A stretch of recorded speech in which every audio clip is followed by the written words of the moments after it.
et pour s'intéresser également à la cause des Syriens. Alors, on m'a demandé aujourd'hui de faire une intervention sur les défis de l'opposition politique en Syrie, leurs moyens et leurs organisations. Moi, ce que je voulais vous dire tout d'abord que moi-même, je ne suis pas politicienne.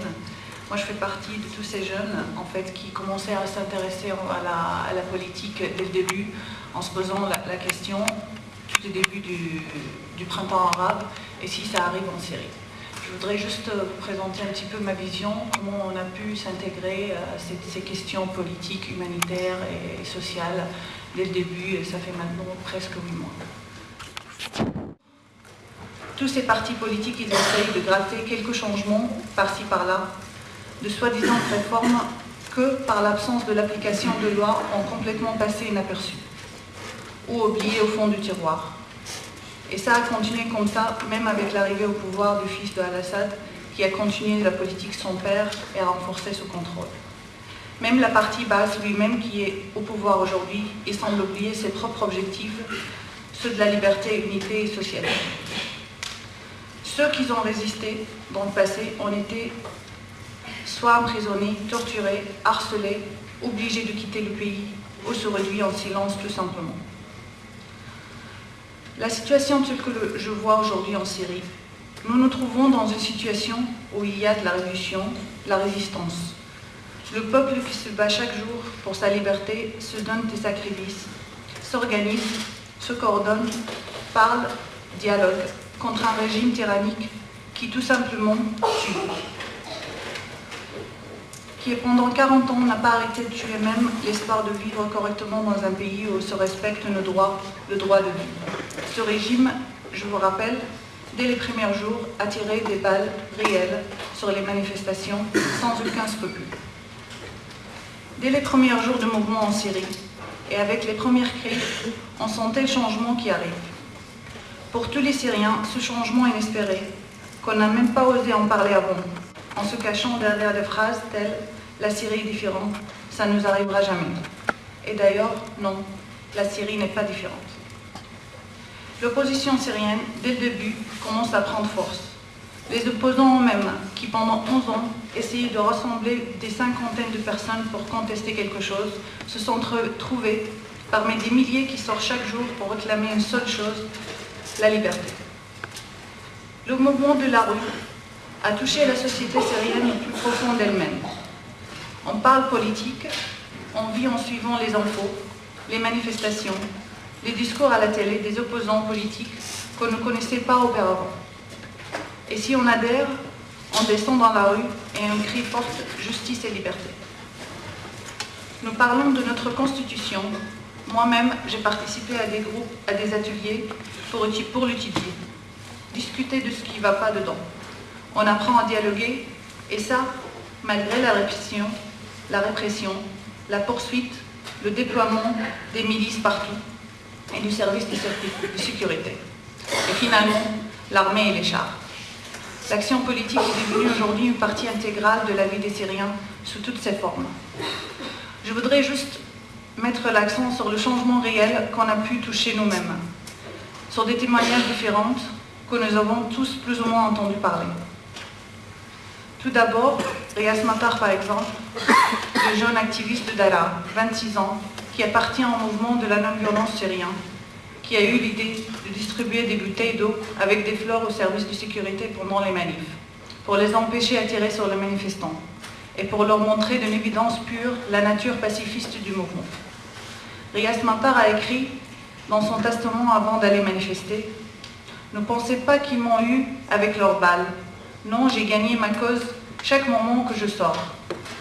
Pour dire non à l'injustice et à la tyrannie, oui à la liberté, la justice et la dignité. » Un autre témoignage d'Ismail Zaltit, ce jeune activiste lui aussi, de 27 ans, qui a écrit le jour avant son arrestation à son ami « Les habitants de Syrie, vous ou moi, nous sommes des gouttes dans une seule mer. Et personne ne peut en faire sortir quiconque. Personne. Il n'existe personne animé d'une quelconque volonté de tuer un Syrien. Vous le savez comme moi, personne ne veut tuer à cause de sa confession. Jamais nous avons habitué ou élevé avec cette mentalité. Jamais dans les anciens textes, notre religion ne l'acceptait, ne l'accepte ou l'acceptera. Ceci est condamnable et interdit. Voilà ce que je sais. Pourtant, toute personne qui a trempé ses mains dans le sang des Syriens innocentes, quelle que soit sa religion ou sa confession, sera puni. Il obtiendra la peine qu'il mérite. En première, c'est traître qui appartient à ma communauté même. Cette communauté qu'on accuse de vouloir tuer et faire disparaître les autres confessions. Même si je doute que ceux qui soutiennent aujourd'hui ce système infidèle puissent appartenir à une quelconque religion ou confession, si ce n'est pas la religion des idoles et des effigies, la religion de la tuerie et du crime. Le sectarisme n'existe pas en Syrie.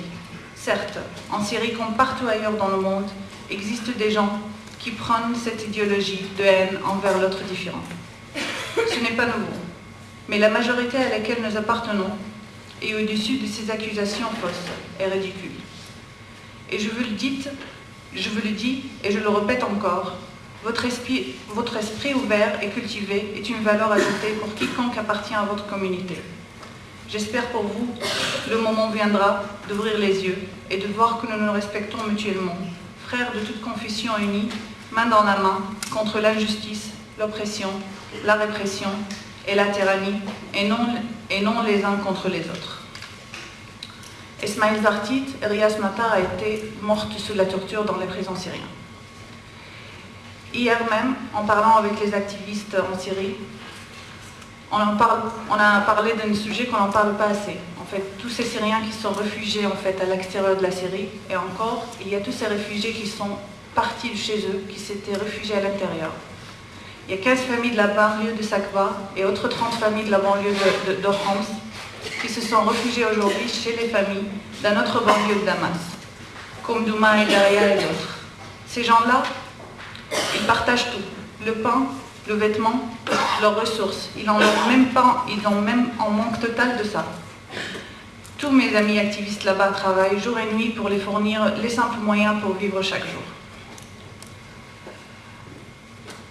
Des autres développements qu'on a su un petit peu constater, il y a tous ces journaux en clandestine naissant chaque jour, qu'on partage sous les manteaux ou via les réseaux sociaux. On célèbre aujourd'hui même la 10e édition de Surietna, notre Syrie, et de la 214e édition de Boukra Surya, la série de demain, un bulletin que des jeunes éditent chaque jour et diffusent. Un radio, des chaînes télé modestes, un travail complètement engagé et volontaire. Le net s'explose des blocs. La série révolte aujourd'hui pour trouver la liberté, la dignité et la justice, en montrant une unité unique chaque jour, basée sur la solidarité et le pardon. Ce qu'on vise, c'est ça, c'est le plus important de tout. Et en cours de 8e mois de la Révolution, je pense sincèrement que malgré cette période relativement longue, en comparaison avec les autres pays comme l'Égypte et la Tunisie, c'est quelque chose qui était assez positif, malgré le nombre des morts qui augmente chaque jour. Cette période-là nous a permis, en tant qu'activistes et de membres de l'opposition syrienne, de voir les choses plus claires, de mettre en cause toutes les expériences passées, de voir les problèmes et de développer les moyens pour y arriver à notre but. On se trompe si on croit que la transition vers la démocratie est facile et à mettre en œuvre. On se trompe si on pense que cette route ne sera pas confrontée à des difficultés et à de nombreux problèmes. Il y aura toujours des périodes où ça risque d'égarer l'objectif de ce changement et de le vider de son contenu. Notre chemin sera affecté par la nature du pouvoir en place et la forme de la réponse, pacifique ou militaire, et surtout la maturité du régime politique alternatif. Plus ces problèmes sont clairs et qu'on possède en connaissance de leur cause et de leurs circonstances, plus on aura la capacité de les surmonter facilement pour réussir la création, la compréhension d'un vaste programme national, et plus ils coûteront moins cher. Le défi de l'opposition syrienne, aujourd'hui tel qu'on le voit, sur tous les niveaux, soit celle qui est représentée au CNS, à la communauté nationale de coordination locale, ou les autres opposants indépendants, c'est de rester connectés et liés au mouvement de la rue, de les écouter et de traduire ces actions en valeurs, en principes concrets, et établir un programme national clair et simple, transparent, pour tous les partis de la société syrienne, pour diriger le mouvement politiquement parlant, de l'encadrer, de participer activement à répandre ces principes par tous les moyens, à la sensibilisation politique et sociale à la fois, pour que ces activistes gardent leur flamme et avancent avec plus de force, plus de détermination. L'opposition syrienne se trouve aussi devant ses responsabilités. Tout ce qu'il était pendant très longtemps théorique et enterré à son début, aujourd'hui est plus que réel et possible. Personne ne peut fournir des garanties sur l'avenir de la Syrie. Mais est-ce qu'une option après cette chronique de la tyrannie et toute sa misère de son passé d'injustice qu'il a laissé et qu'il ne cesse pas de reproduire? Aujourd'hui, ils sont ouvertes les portes à toutes les ventes de changement. Nous continuons notre lutte. Les Syriens ont prouvé et prouvent chaque jour qu'il n'y aura pas de retour en arrière. La Syrie a bien changé et compte bien changer encore. Merci.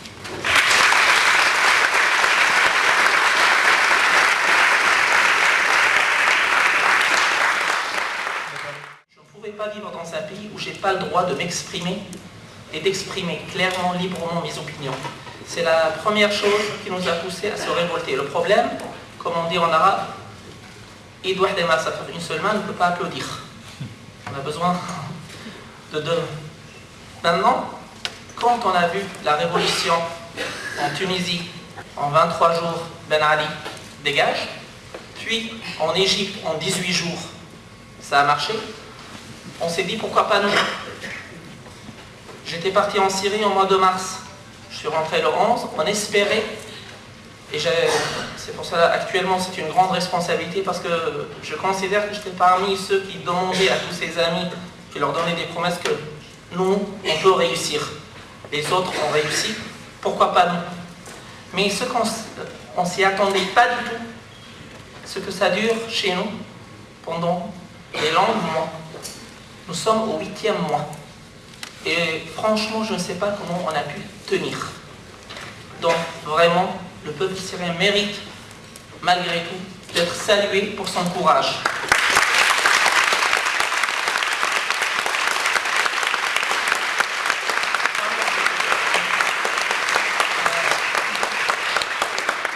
Tout à l'heure, notre collègue d'Amnesty a parlé des rapports et nous a même parlé d'un nouveau rapport qui va sortir par rapport aux abus au milieu hospitalier. Moi, je peux vous raconter une simple histoire dont je suis témoin. C'est l'histoire d'un jeune de 18 ans qui est sorti dans une manifestation. Le cadeau qu'il a reçu, c'est une balle dans la jambe droite. On aurait pu extraire la balle, mais quand il est arrivé à l'hôpital, un médecin lui dit « On va vous apprendre comment vous avez osé sortir contre Bachar el-Assad ». Résultat, il est sorti du bloc opératoire, jambe droite amputée. Ça, je suis témoin. C'est pour dire quel est le prix de s'opposer au régime. Il y a des messages qui sont symboliques. Le jeune Hamza, de 13 ans, que vous connaissez tous, a payé le prix. D'autres l'ont payé et d'autres continuent à payer. Et la question, c'est jusqu'à quand? Quand les jeunes ont décidé de rentrer dans la politique, nous étions nommés, moi et Oussama, au sein du Conseil national syrien, en tant que représentants des jeunes, pas de l'opposition, mais de la révolution. Nous sommes des activistes. Et c'est pour parler des relations. Il faut savoir qu'en Syrie, malheureusement, dans le passé, on ne se connaissait pas. J'ai jamais eu l'occasion de rencontrer mon cher professeur Abdelhamid El Atassi, ni de lui parler ou s'asseoir avec lui, parce que rien que le fait de s'asseoir peut nous rapporter des problèmes. Il suffit de nous prendre en photo pour dire, voilà, lui, il est avec tel, avec l'opposition et tout ça. Nos familles nous ont appris qu'une chose, ils ne nous ont pas appris à nous révolter, ils nous ont appris à garder le silence. Taisez-vous, si ce n'est pas pour vous, c'est pour vos familles.